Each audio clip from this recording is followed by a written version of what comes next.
Shalom. Shalom. First and foremost, we want to start off by giving all praise, honor, and glory to Yahweh, Ba'ashem, Yahushai, Ba'ashem, HaKadosh, double honors to the apostles and others, great most and ever well. Peace and blessings to the elected nation of Israel.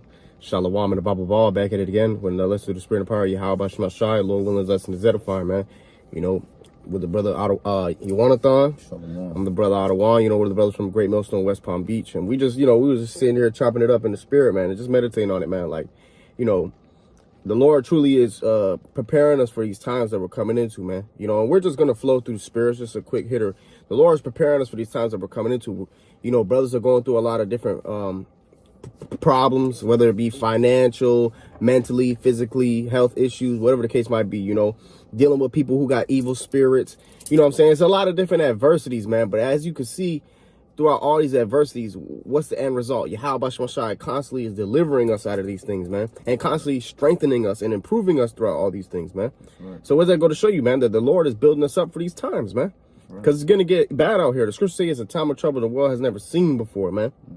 You know, so be prepared to see a lot of crazy things, crazy, strange things, especially now we're coming into the month of October, the month of Halloween, what they call, all right, which goes back to the wicked pagan festival Samhain, all right, or which basically is a demonic witchcraft holiday, man. That's what Halloween is all about. So you're going to see a lot more witchcraft and sorcery and wickedness and enchantments going on out here, man. So we got to be circumspect and be on our P's and Q's in the spirit, man. Yeah, and if I can add to what the brother's saying, and it's truly a blessing for the Lord to allow us to go through this chastising right now, because what he's doing is, like the brother said, he's preparing us for what we're about to experience. And when the real test happens, because again, it's going to be what? A trial of temptation, all right?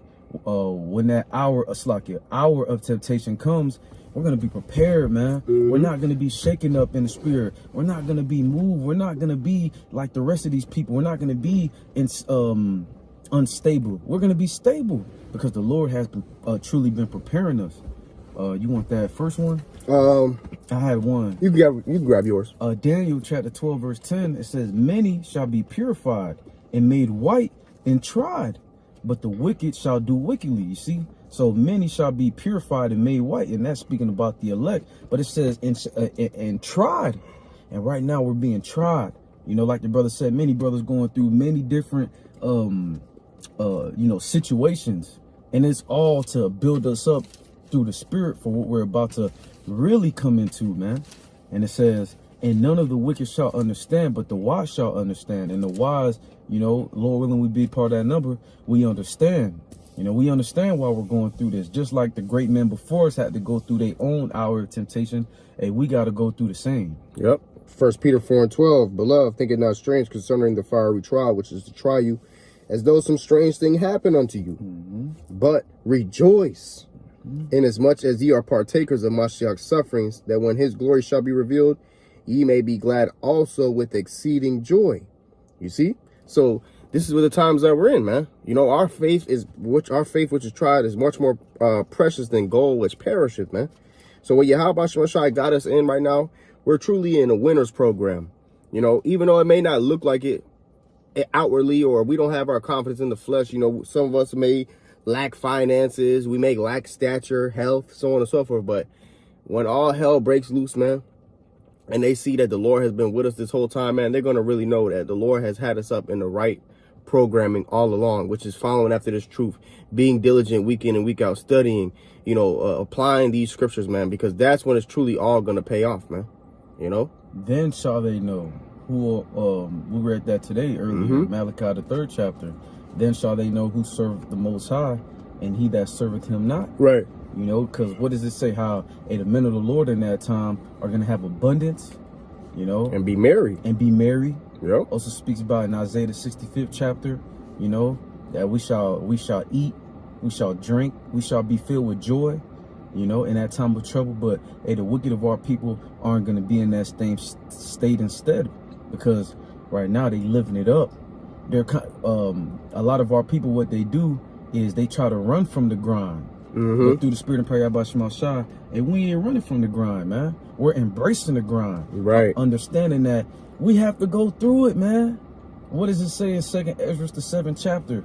Matter of fact, let me grab. You got some? I have something, but you can get yours first. Go ahead, bro. So this is Ecclesiasticus or Sirach chapter 6, starting at verse 20. It says, she is very unpleasant to the unlearned. He that is without understanding will not remain with her. Talking about wisdom. She will lie upon him as a mighty stone of trial, and he will cast her from him ere it be long. You see?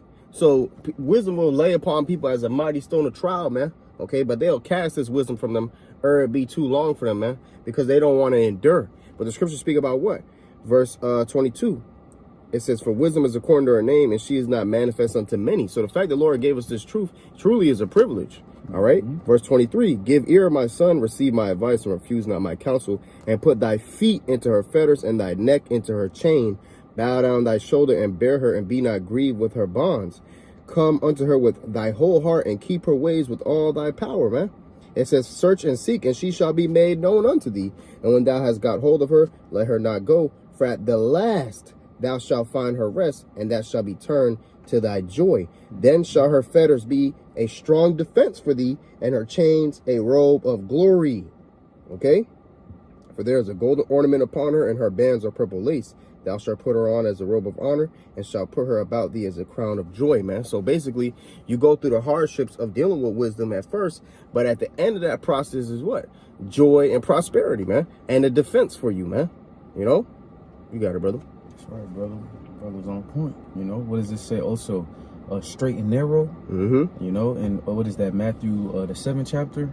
You know, and when you go into that word straight, you know, it means a position of difficulty, man. Yep. And the Lord is is the men that is truly serving them, and they have to go through that position of difficulty, man. You know, Yahweh Shah had to go upon that cross and receive, and it's through the Spirit. The brother sent the pain that Yahweh Shah had to endure on that cross for us to receive this knowledge. So, again, understanding what the will of the Lord is, we have to truly understand, like the elders and apostles always going to know what you're involved in. Yep. You know, and if I may, this is 2nd Ezra chapter 7, verse 7, the entrance thereof is narrow and set in a dangerous place to fall, as if as if they were a fire on the right hand and on the left a deep water. And spiritually, that's in this truth. You got the fire on the left hand, and then you got the water on the right hand, and you're walking on, again, that narrow, that straight line, that position of difficulty, and you literally 1 foot, 1 foot, 1 foot, 1 foot. That's how it is in this wisdom, knowledge, and understanding. And it says, and one only path between them both, even between the fire and the water, so small that there could but one man go there at once. And this is the point. If this city now were given unto a man, if this city now were given unto a man for an inheritance, if he never shall pass the danger set before it, how shall he receive this inheritance? So we have to go through it. We have to feel, quote unquote, the danger. We got to, quote unquote, feel it. So when we receive the inheritance, it was well worthy the wait, well worthy the suffering, well worthy the pain, so we can appreciate it.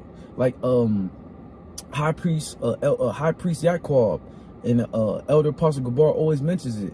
We had to go through wickedness so we could appreciate righteousness, man. That's right. What did Micah 7th chapter say? I will bear the indignation of the Lord because I have sinned against him. That's right. And until he plead my cause, you know. Right. I got it right here. Oh, that's the Spirit. Micah 7:9. I will bear the indignation of the Lord. 7:9, Slacky, brother. It's all good. Micah 7:9. I will bear the indignation of the Lord because I have sinned against him. That's right. Until he plead my cause and execute judgment for me. And so basically what? We're going to be waiting patiently till the Lord pleads our cause, till the Lord vindicate us, man. Right. We have to be waiting patiently, man. Okay, and take our lick, so to speak, man. It says, and he will bring me forth to the light, and I shall behold his righteousness, man. You see, so there's an end result out of all of this, man, but we have to endure to get there. Okay, it's just like, you know, when you first start working out, you know, like if you first start running, a lot of times what happens, your legs start to get sore. You know what I'm saying? They hurt. You might need to recover a lot more or whatnot. But if you continue to keep running, all right, eventually your legs are going to get stronger and your legs not going to get sore anymore like that. You see, so it's the same thing with this truth. You know, you're going to go through the hardships of wisdom, but if you stick through it and you endure and the Lord proves your soul and knows that you're not just a fair weather friend, then you're going to start to see them reap the rewards and the blessings Yahweh Shai got set up, man. You know, but we got to stay on point, you know. So we were just flowing through the spirit. Just a little quick hitter. I brought this out as lesson was edifying, man. We're going to go ahead and close it with that. Lord willing, this lesson was edifying. We're going to give all praise, honor, and glory to Yahweh, Ba'ashem, Yahweh Shai, Ba'ashem, Rakak, double honors to the apostle and elders, great most, and every well, peace and blessing to the elected nation of Israel. Shalom and above all. Shalom, above all.